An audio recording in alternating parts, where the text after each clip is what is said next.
The air was salty, carried in waves from the nearby ocean. A cool breeze rustled.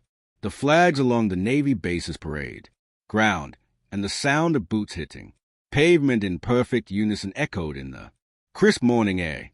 Dozens of families and friends stood gathered behind a rope line, watching the SEAL team's public demonstration.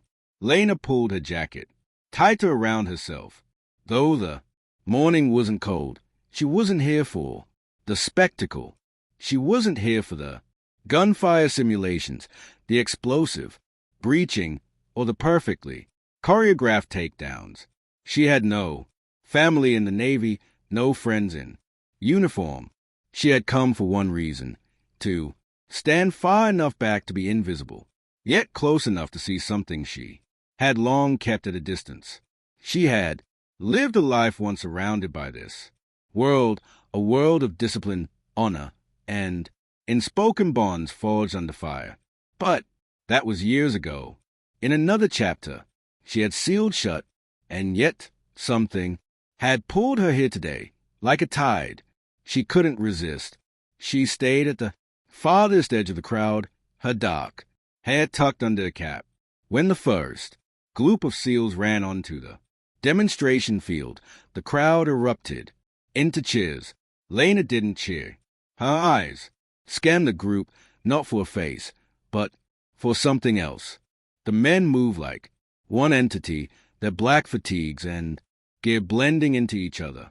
They scaled walls, fired blanks into the air, dove and rolled in a blur of precision. The commander barked orders into his headset, his voice sharp but steady.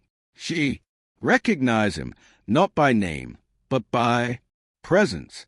He had the kind of posture that years of leadership carved into a man's bones. She couldn't help but notice the small scar near his temple, the way his eyes tracked every movement on the field. But then it happened. After the final demonstration, a hostage rescue simulation, the team gathered near the front for a Q&A with the audience. The commander stepped forward, taking off his helmet. His hair was streaked with gray, his face lined in the way of someone who'd lived hard years. The families clapped. Some children waved flags. The commander smiled faintly and began answering questions about training, missions, and life as a SEAL. Lena's plan was to slip away quietly before it ended. But as she turned, a gust of wind blew her jacket open just enough to expose the inside of her forearm. It was small, barely 3 in, but the tattoo was unmistakable to anyone who knew its meaning. A trident, flanked by 2 dates, one above and one below. The commander's words faltered mid-sentence, his eyes sharp, trained, always scanning, locked on her. For a moment, Lena thought she was imagining it, that he couldn't possibly have seen from that far away. But his gaze didn't waver. He excused himself from the small crowd, ignoring the puzzled looks from his men. His boots crunched against the gravel as he walked directly toward her. The murmur of the audience faded until it was just the sound of him closing the distance. Where did you get that? His voice was low, but there was an edge to it. Lena glanced down at her arm, then back at him. It's just a tattoo. No, he said firmly. That's not just a tattoo. That's a unit mark in those dates. He stopped himself, his eyes narrowing. You're not supposed to have that. She shifted uneasily. Maybe I'm not, but I do. Who are you? His tone wasn't hostile. It was something else. Cautious, disbelieving. You wouldn't believe me if I told you. Try me. She hesitated, then exhaled slowly. My brother was in your unit. Mason Clark. The commander's face changed instantly, his jaw tightening. Mason. His voice dropped to a whisper. You're his sister. She nodded. That tattoo, that's his. No, she said quietly. It's mine now. He gave it to me before.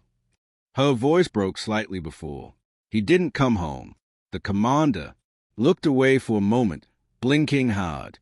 The crowd behind them was still engaged with the other SEALs, but here in this corner of the field, the air felt heavier. I remember Mason, he said. Finally, he was one of the best. We lost him in. He trailed off as though the words were too heavy to lift. I know where you lost him, Lena said, her voice steady now. I know the mission. I know more than you think. He studied her carefully. How? Because he told me. Before he deployed for the last time, he told me everything. He said if he didn't make it back, I needed to come here one day to understand why he chose this life. The commander's throat worked as if he was swallowing something bitter. He never told me he had a sister. He kept his family out of his files, said it was safer that way. It wasn't safe, she said, her voice trembling slightly. Losing him, it destroyed my mother. My father hasn't spoken more than a sentence to me in years, and I didn't want to see anyone in uniform again. Until today, he said, quietly. Until today, the commander looked down at the tattoo again, his gaze lingering on the lower date, the day Mason had died. He reached into the pocket of his vest and pulled out something small wrapped in a worn piece of cloth. I've been carrying this since that day, he said, handing it to her. I didn't know who to give it to. Guess I do now. She unwrapped it slowly. Inside was a small weathered patch, the kind sewn inside a SEAL's uniform. The stitching was faded, but she recognized the name instantly. Mason Clark, Lena's. Breath caught. I thought they sent everything home. They sent what they could. This I kept. Maybe because I couldn't let go. Mason saved my life. That day took a step where I should have. You don't forget that. She closed her fingers around the patch, feeling the weight of it despite its size. For a long moment, neither of them spoke. The commander's expression softened, the rigid lines in his face easing just a fraction. You came to watch, he said, finally, but now I think you came for something else. Maybe, she admitted, maybe I needed to remember him the way he lived, not the way he died. The commander gave a slow nod. Then you should know your brother wasn't just good at his job. He was the kind of man every SEAL hopes to be.